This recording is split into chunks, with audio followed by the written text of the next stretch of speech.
This morning's guest was a boxer, and then he was hit by the Lord, and he never recovered. Now he's on a mission.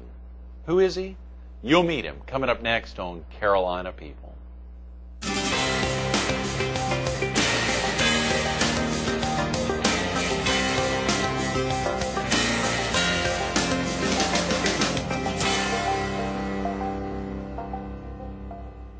In a long time, some people will say, you mean you're still doing the same old thing? We're doing the same old thing, but we broadened out in different concepts, of helping people. Our objective and our goal has always been to reach out to people that need help in their lives. We've got a guest coming in later this week, Shelby Smith, with the First Tee program, and I saw in reading a little bit about him that he used to even help Christian Mission Outreach, I think with the Thanksgiving, passing out the turkey baskets and otherwise getting involved. You've got volunteers all over the area. He's a great man to help us. We appreciate Shelby so much. He helps us pass out boxes. We have hundreds and hundreds and hundreds of families that sign up for food boxes, at Christmas time and Thanksgiving time. And we do have hundreds of people that are volunteers that work with us in our projects. Mm-hmm. So we thank God for all these many people. You have volunteers and projects year-round, don't you? Yes, we do. Our program continues throughout the year because people are in need throughout the year. We give food out to people coming in. And I was thinking earlier, you were talking about road to recovery. When the people come in for food or come in for clothing or some other items in the household, most all of them have problems that go beyond just that particular need. Right. Quite often, if I'm not out front there, they'll say, we want to see the preacher. We want him to pray for us because they've got needs in their family that go beyond just what they're coming in for. Oh, yeah, very definitely, very definitely. So they're often in to pick up food or to see somebody for some ministry and prayer. And really, oftentimes they may find that you have programs that suit other needs of theirs. This is true. We had a lady come in yesterday, and she came in. I didn't know she came in for food, but they came back to me and said, this lady is in real sad shape. She needs help. She needs prayer, crying and having a lot of problems. So we see all kind of problems that come in with just somebody needing food, and so we thank God that we're there. We're able to counsel with them, and that's been our objective and our goal for many, many years. Mm-hmm. And as you were mentioning a little bit earlier there about our Road to Recovery program, which we've been doing for a couple of months now. Good. Well, we want to highlight more about that, but real quick for viewers who may not have seen you on Carolina People or seen you on TV 43 even in the past or on the air all over the Carolinas over the years, Jim, are you originally from the area? We've been here. We've been here for for the 25 years. We've had our offices in this area. Right. And around the Charlotte area. We grew up in that area there. We've gone into other states now. You say we. Thank you. You've said we a couple times now. Who is we, real quick? We, my wife Jan and I. We've been co-founder. Together. Yeah, 48 years. And we do these things together, Yeah. And we've been into other states developing TV stations. And then we went back to eastern North Carolina where we founded Christian Mission Outreach. And then we've had our offices here. We've gone into other states. But our primary objective now, Greg, is to be in this particular area here, serving the Grand Strand area. Right. Horry and Georgetown counties. Right, sure. Which ties into your ministry as well. You're also the Reverend Jim McManus. Yeah, we've been, I retired back in 1988. Okay, sure. Before I ever met you, I was retired, but then I went back into TV, and we've been involved with our Christian work now for all these years. Right. But a couple of years ago, it's been down. They needed a pastor down in Georgetown, so we've been pastoring there at the Independent Nazarene Church. Is that right? That's tremendous. Wonderful people, some of the most beautiful families you've ever met. What a great commitment. Well, I saw some of those people, a lot of the church members at your wife's retirement party from Wachovia, formerly First Union. Oh, yeah. She'd been there and had been with them for many, many years. That's right. Tremendous retirement party, and a lot of the church members, a lot of your parishioners were there to celebrate her life and her love for serving others. It was a blessing having you there. My wife, she loves Greg. She thinks the world and all of Greg. More than Emma Greg. Claire, I'm telling you, she thinks the world and all of y'all. Well, of course, y'all are blessed with two baby girls as well as grandchildren. They're always babies, really. I tell you, my baby daughter who lives in Maryland, she's only about 47 years old. Oh, Jim, yes. Your other daughter, Lisa, is in Atlanta, right? Sure. That's right. And do they get down here often? Does your daughter get down? Oh, during school they don't get down that often, but in the summer they try to spend about all summer here if they can. You do live at Myrtle Beach, that's right. Oh yeah, and they're all looking forward, Greg, to get. Hey, we want to come to Myrtle Beach as soon as we retire. Yeah. It's a beautiful place, Greg. It really is. So the founding of Christian Mission Outreach was actually in eastern North Carolina, but you all expanded it down. We've had offices Myrtle Beach here all along. Sure. You're right. It's fascinating when you think about everything that has to go in. If a viewer's never been to Christian Missions or even heard about it, what's the best way? Can they just pick up the phone to give you a call? Oh, yeah, they can give us a call. We're located in Myrtle Beach at 4563 Highway 17 Bypass. Right. And our telephone number is 293-2411. 2411, easy to remember. That's 4563 Highway 17 Bypass, a great location over there across from WBTW. That's right, yes, sir. On the bypass. A lot of folks know that. It's just a quarter mile south of the back gate. That's right. That is a great location, It Jim. is a good location. When you think about all that has to happen in that location, your ability to really reach out into these two very large counties. You've got the largest county in the state, the fourth largest county in the state, and a lot of needs in those two counties. What are some of the other programs before we get into Road to Recovery? Yeah. Well, we have an outreach center there in Georgetown, of course, where we pass out food and other items, for families that are in need. And we do counseling for people coming in. We have household items we pass out, like Mr. Smith was talking about a moment ago. Hey, we got a lot of furniture we're going to be giving to you. We don't have the room now, Greg. This is one of the things I want you to help me with. Help us to find a bigger property where we can have a lot of storage room, Yeah, sure. But we do try to help in all areas of needs, whatever the families might have. But right now we see so many needs. People are going through trying times, financially, difficult times, and this brings on a lot of pressure.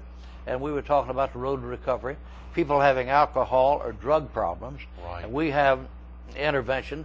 Now, who do you go to if you've got a problem within your family? Problem that's creating conflict with the husband and wife and children, and you got families that are on the point of separation, on the point of divorce, and you need somebody to help you. Who do you go to? Quite often the pastors, they don't know exactly which way to go. Mothers and daddies have come to us, I'm talking about professional people, don't know where to go to get help for that young person that's going through problems with either the drug or alcohol. So we have what we call intervention. They come to us, they fill out an application, we sit down, we talk with them like I'm talking with you. Right. Hey, let me get some information about you. What is your problem? Yeah. How long have you had that problem? What kind of drugs are you taking? They name out the drugs that they're taking. Okay? Wow. It's all confidential. Alcohol. This is all confidential. Yeah. They give us all the information. They talk about their family, how many is in their family. And until a person gets to that point in their life where they're really hurting and say, I want help, I need help, and we can't help them until they get to that point. So we have a lot of people come to us, they're not quite ready to go into the process. So when they get to that particular point, we sit down, we do the counseling with them. Right. We in turn find out what their needs may be. We find out how long they've been into this problem, how it's affected their life. Then we look for a program that goes beyond our ability, where it's just counseling and conferences with the family. We find a program that will help them if they need detoxing. That means if they got alcohol or drugs in their system, they got to get that out before we can get them into an intervention program to take them as long as it might take. Some are 30-day programs, some are 60-day programs, some are longer. And some of these programs will cost you up into thousands of dollars. Oh, easily. Easily, yeah. I mean, thousands of dollars a day, some of them, and per week. Right. But then we have access to organizations that work with us where they can get in and with no charge. No charge, That's right. Jim. That's Boy, right. well, that's a reason to pick up the phone and dial the 293-2411 so that you could help guide them. And when they come to us, there's no charge. That's right. Again, it's confidential. That's right. And no charge. They're dealing with a specialist, somebody who really knows. Is it all? It's clearly Christian Mission Outreach. Yeah. Do the folks need to be Christians or trying to get their life together? People coming into our organization, they don't have to be Christians. Great. They don't have to be anybody. All they need is help. Right. Somebody comes in and say, I need help. Come on in. We want to help you. My life, Greg, many years ago was to hurt people. I was a boxer for many years. Right. You remember that? That's right. I remember. And then, I gave my life to Christ, and I said, hey, change me, You want to love and you want to help instead of hurt. I was brought up to be overbearing, pushy, arrogant, demanding, Yeah. and winning. You had to win at everything. And then when you learn to love, you learn to respect. You learn that Jesus brought the concept of love. Right. And so we learned to help people. Were you still in the ring, Jim, when you fell in love with the Lord? Were you still pummeling people, or were you out of the ring at that point? Greg, as long as I can be a Christian, a boxer? I mean, could you be? Yeah. You can, but it's extremely difficult. I've thought about that a lot. That's a tremendous question. Yeah. And I've thought about that a lot. And I said, it is well, 7 a.m. You're getting called early in the morning. We need you to. One of the things we had to you don't want to do is you don't want to hurt somebody. Yeah. And in boxing you got to be overpowering. You know what I mean? Right. And it's sort of a soul battle there. But anyway, I got out of boxing and I got into teaching and I got into the ministry, and it's a different world when you want to help people instead of hurt people. Absolutely. That's tremendous, Jim. And clearly your road to recovery and so many of the other programs are helping people, helping people. And of course, you mentioned the Thanksgiving, the program of handing out baskets. Are there needs of Christian mission outreach? Clearly you all are out helping people. Do you have needs on a regular basis throughout the year? Tremendous needs. During this time of year, the economy is slow, of course. It's a tourism area, and we always need funding because we continue to help people throughout the year, and we need volunteers. Right. Like for example, this week I had about 4 of our volunteers that come in regularly to pass out of it. These volunteers called in, a couple sick, a couple out of town. Right. So you always need volunteers. Good. How and of course there's some administrative duties in the office as well. If they're not able to pick up heavy boxes or move furniture, you have some needs in the office as well. Sure. Answering telephones, talking to people, getting applications filled out. Good. And going back, filling up food boxes. Greg, you see your position. You're president of several different corporations. Small companies. At one time, I was sort of up in the field of broadcasting. Absolutely. And had our own company, and I was president of the company and so on.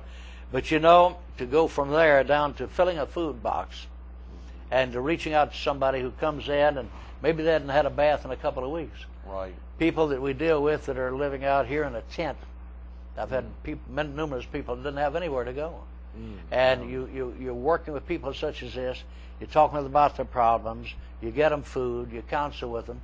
So there's a little different thing. But when you go home at night, it's tremendously gratifying. You have a good feeling deep down in your heart. Yes, Jim, I remember when we were together at South Carolina Bank and Trust the early part of last year, you also highlighted your prison ministry. You've been involved in ministering to prisoners year after year, Jim. That must be very gratifying. You've got a good memory. We do. We do go into prisons. We do go into jails if on call, wherever they may be. Right. And I just recently had one of the prison inmates who got out just a couple of months back. Great. And they're back into society in a different city. But we just still do. I had a call within the past couple of days. He says he's doing well and getting ready to get married. So, we follow up on him. We have a follow-up program. That's an interesting idea when you think of the road to recovery, dealing with alcohol and drugs. There's almost a road to recovery for folks getting out of prison. It's recovering back to the to normal society.